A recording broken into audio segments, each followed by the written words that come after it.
Feels so nice to be back in St. Thomas, a place I was so fortunate to call home for a number of years with my wife. There's an emotion that you get when you live in the Caribbean for any extended period of time that really just sits like in your inner being, and being back in a place like this is so special. There's other emotions I felt throughout my career in the Caribbean and yachting, and how boats have also had that impact on me as well. I was living in Grenada running a charter company down there, and I'll never forget sitting at the Camper Nicholson Port Louis Marina when the sister ship to the boat we're about to show you today came in, and I laid eyes on her for the first time. My name's Wiley Sharp with Catamaran Central, and today I want to take you on board Anastasia, a 2008 Privilege 615 located in the U.S. Virgin Islands. Like any good designer, being Marc Lombard in this case, or any great builder like Privilege Marine, you listen to the feedback that you get, not just from current owners, but also what other boaters that are interested in your product, what they're looking for. The focus shifted a little bit away from offshore sailing performance to comfort in remote locations. And so how do you build a boat that can carry more weight without completely losing its sailing performance? And the way that you do that is by creating a more voluminous hull, which not only gives you much more internal living space, but also a lot more buoyancy, allowing you to carry things like dual generators, water makers, dive compressors, all of those things you need to go completely off the grid for an extended period of time. And that's kind of the Privilege 615 in a nutshell. I'm so happy that Captain Ryan decided to take us here to Buck Island today so we could show you around the boat. Buck Island is not only just a beautiful space, but it's one of the largest bird sanctuaries in the entire Caribbean.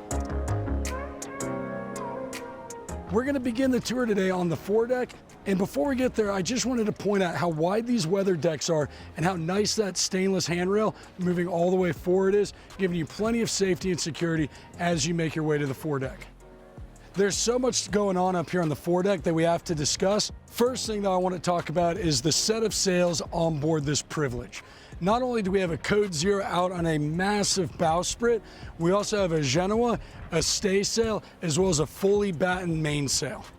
A big part of why this boat is a Bluewater cruising catamaran is right here, the mast. It's an overbuilt, over-rigged, three-spreader, just massive stick with a lot of power behind it. We have an electric winch mounted here on the mast, as well as a collection of jammers and stainless cage to make you feel more secure for any line work doing forward. Before we get to the recreational parts of the foredeck, we have a couple more technical areas I want to cover. First thing is, we've got a large Maxwell electric anchor windlass with 400 feet of oversized chain, as well as a large Mantis anchor. We also have two very large foredeck lazarettes that are currently being used for fender and line storage, as well as two massive forepeaks on both port and starboard bow, with the head over on the port side. So now that we've talked about all the technical aspects of the foredeck, let's talk about the fun spaces. We've got two split trampolines with custom-built bolsters, creating a very comfortable lounging space.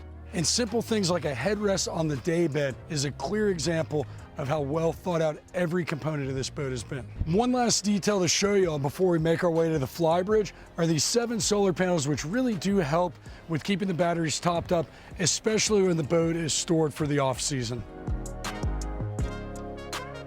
You'll notice this stainless handhold, and then a couple of steps brings us up to the bridge.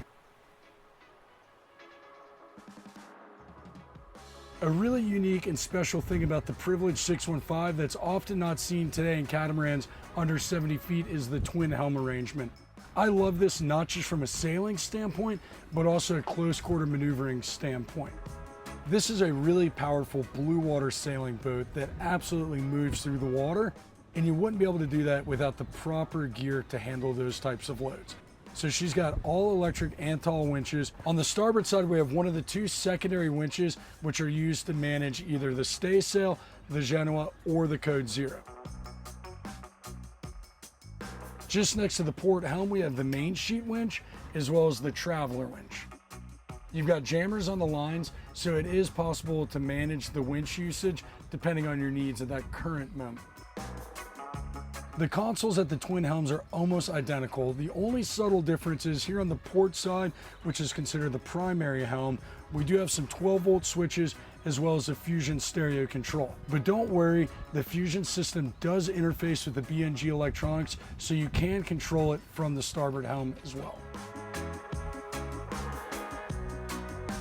You know, this was a revolutionary design when Marc Lombard first designed it for Privilege Marine. And the owners of this boat took it one level further by putting in thicker closed cell foam cushions with really, really nice, comfortable coverings, and added a teak table into the Flybridge, giving you a place to set down your book or a drink while you're under sail. Outboard of the sun pad on the Flybridge, you'll also notice there's 2 life rafts easily deployed in the event of an emergency, as well as aft of that, we've got a track vision satellite down.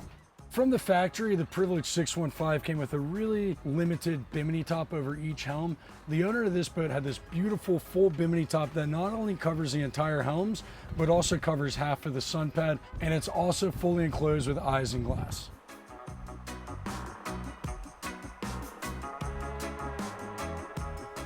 We've already talked about Marc Lombard a few times and the important role he's played in catamaran design. In the mid-2000s, a Flybridge as well as a catamaran in this size range were really uncommon. So this was really a revolutionary and game-changing design, and he absolutely nailed it. A few of the small details worth pointing out that we're used to on boats today, although weren't common 15 years ago, were having a hard covering over the cockpit with this much headroom. Starboard side, we have this beautiful varnished teak table that's currently set with 4 settings, although with the 2 teak chairs that are currently stored, you do have the facilities to do a 6-top here. So just after the table, we've got this beautiful settee with a nice bolstered backrest, as well as on the port side, another very comfortable settee. And there's more function underneath with these 2 large storage lazarettes.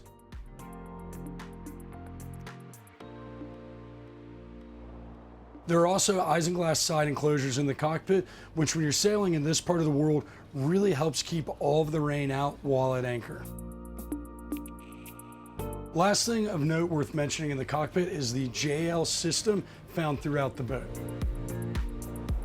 Before we make our way into the Salon, I want to talk about a couple of the important features found here on the stern, starting with the 2019 Brig Tender powered by a Honda outboard. On the port and starboard side, we have capstans to make it easier for handling either stern lines for med mooring or tying dock lines in heavy breeze. Heading back towards the cockpit, we have the first of 2 mechanical spaces. Here on the port side, we have 2 air conditioning chillers, as well as a Northern Lights generator, which was replaced within the last few years. The big difference between the port and starboard stern is over here on the starboard side, we have a hydraulic passerelle, which also gives a really nice deck space for the magma grill mounted on a rail. Rounding out the stern, we have the second technical room, which houses the Onan generator and 2 additional air conditioning chiller units.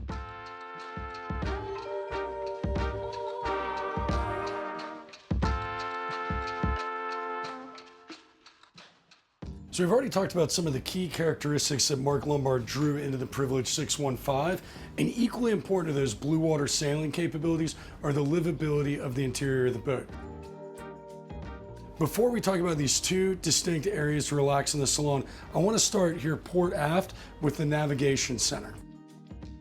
As a 200-ton captain with a commercial endorsement, a well laid out nav station is really important to me. Here on board the 615, it is perfectly laid out in my opinion. We've got our inverter control, the fuel and water tank monitors, and all of your 12-volt switches. Over here on this panel, we've got all of the 220-volt breakers. Above that, we've got the BNG handheld for the VHF, the controller for both the Northern Lights and Onan generator, Blackwater tank monitoring system, and then a full BNG electronics package here at the nav station.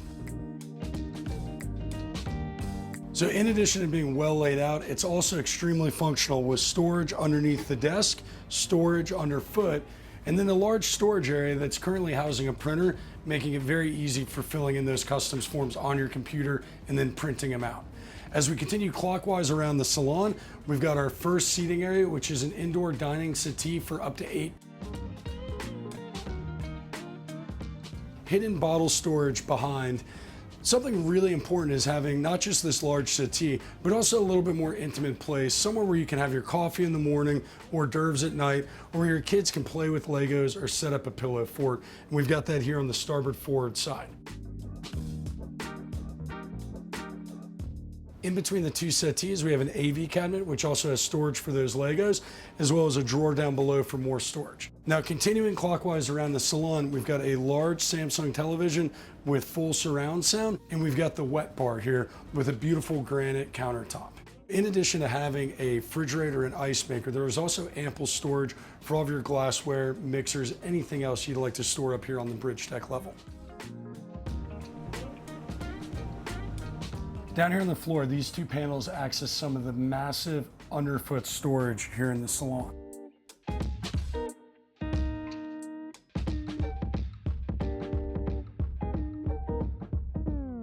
So while we've already seen that the inside of this boat is all about luxury, let's not forget the Privilege 615 is a true blue water cruising boat.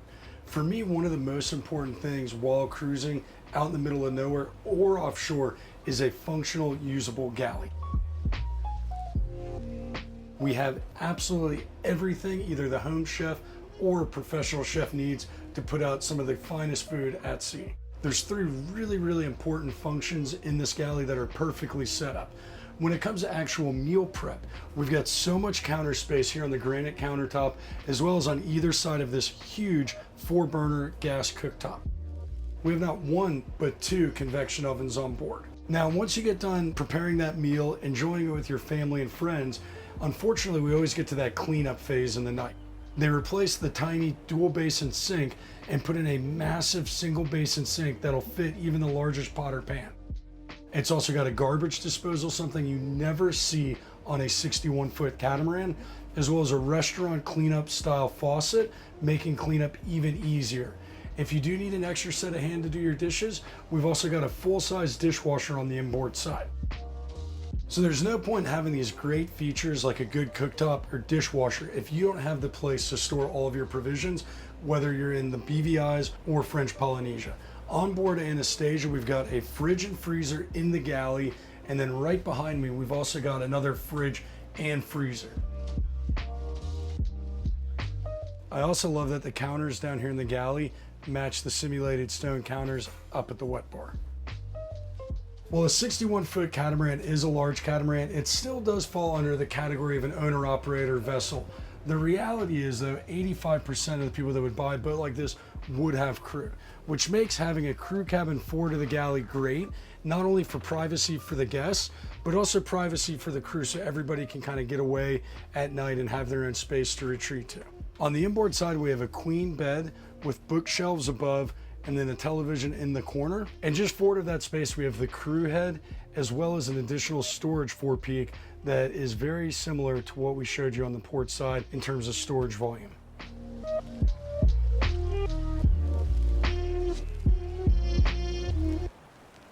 We're gonna go ahead and make our way back through the galley now that we've checked out the working spaces on board Anastasia and look at the guest accommodations. So starboard aft, we have the first of 2 VIP staterooms, which is a semi-walk-around queen-size berth with plenty of storage on the inboard side and a hanging locker, as well as on the outboard side.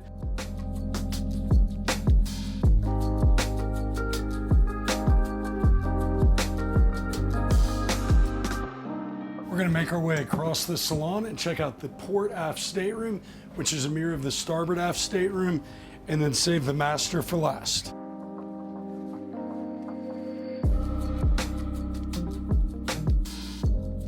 So the port aft stateroom is a mirror image of what we've already seen in the starboard aft stateroom.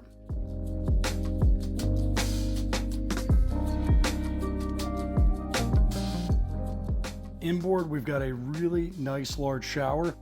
Adjacent to that, we've got the separate head with sink and vanity.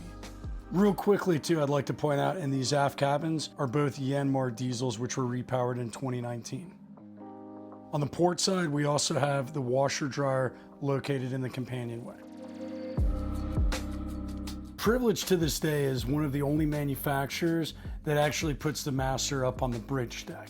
A lot of times that's actually wasted space on a catamaran, but with the central pod on a Privilege, they were able to do that and actually carry the master not quite full beam like you see on a motor yacht, but 3/4 of the beam across the boat.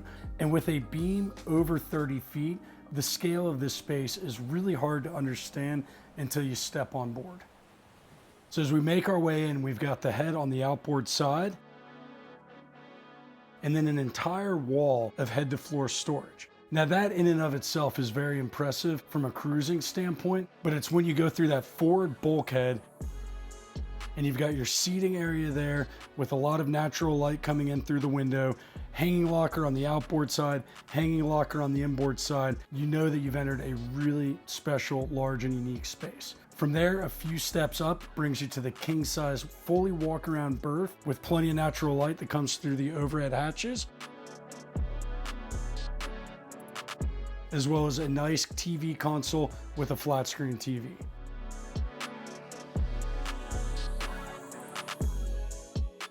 Thank you so much for coming out and checking out Anastasia with us today. I'm gonna have the full spec sheet and pricing in the description down below.